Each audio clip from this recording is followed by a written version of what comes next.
Sir क्या बताएंगे?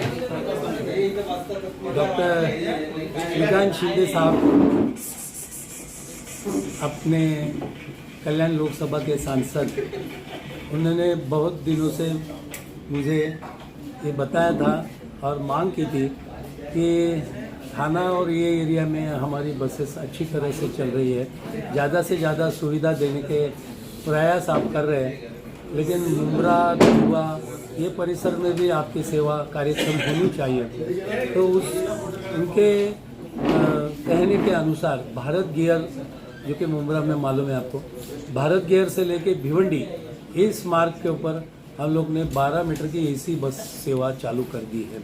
इससे मुंब्रा में रहने वाले और वो परिसर में रहने वाले भिवंडी तक जाने वाले जो यात्री है उनके लिए बहुत बड़ी सुविधा उनको हो जाएगी।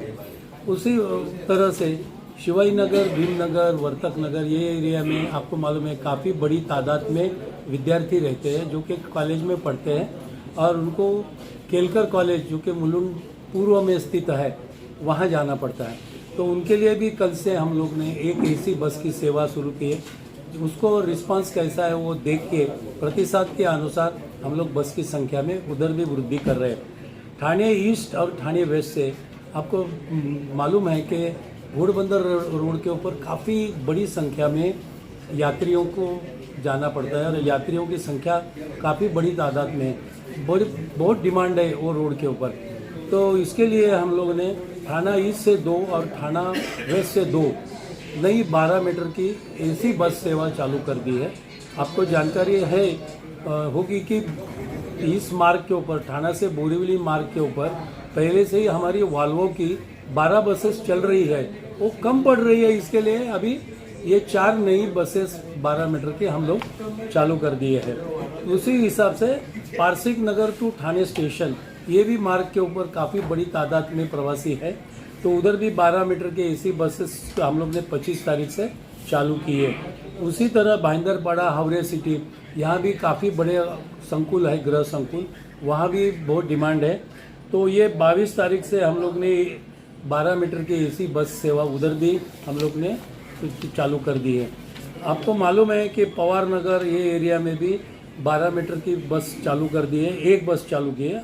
पहले तो बसेस है जो नॉन एसी है, लेकिन 12 मीटर की एसी बस की सुविधा भी हम लोग ने उपलब्ध कर दी है।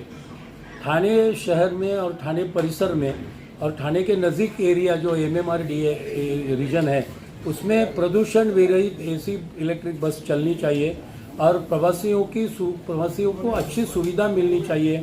इसके लिए हमारे आदरणीय मुख्यमंत्री जी एकनाथ जी शिंदे साहब, जिनको हम लोग प्यार से जनसामान्य के मुख्यमंत्री कहते हैं, उनके आदेश के अनुसार हम लोग ये सब काम कर रहे हैं।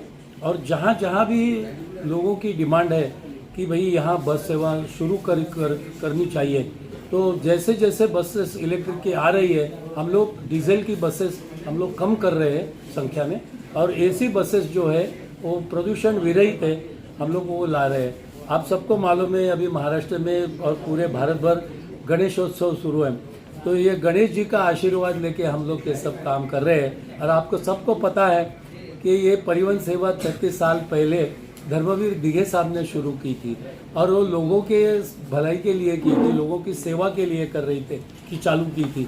वही काम हम भी कर रहे हैं और जितना ज़्यादा से ज़्यादा सुविधा दे सकेंगे नागरिकों को, प्रवासियों को, हम लोग उसके लिए कटिबद्ध हैं।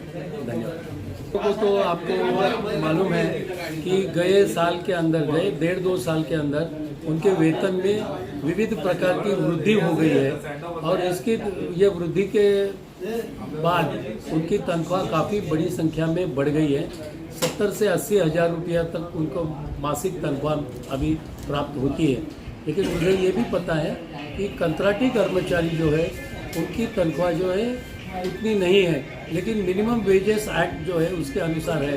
लेकिन उसमें जो कम कर सकते हैं, जो डिडक्शन है वो कम कर सकते हैं, उसके लिए हमारे सम्मानीय जो आयुक्त साहब है और हमारे परिवहन व्यवस्थापक और यहाँ के लोक प्रतिनिधि जो है, जैसे कि मीनाक्षी शिंदे थी, नरेश जी मस्के साहब थे और वाघुले साहब थे, इनके उपस्थिति में बड़ी मीटिंग एक हो गई गए हफ्ते में। और जो उनके लिए अच्छी सुविधाएं दे सकते, जो डिडक्शन कम करके उनको रोखी में कैश में जो दे सकते हैं उसके लिए बातचीत हो गई है और उसके अनुसार कम से कम मुझे लगता है 2500 तक उनकी वेतन में वृद्धि हो जाएगी। और इसके आगे भी जो कुछ पॉसिबिलिटी है करने की तो मुझे लगता है कि हमारे मुख्यमंत्री साहब जैसे आदेश देंगे और जैसी निधि की उपलब्धता हो जाएगी हम लोग जरूर कर देंगे। देखते रहिए अमन समाचार।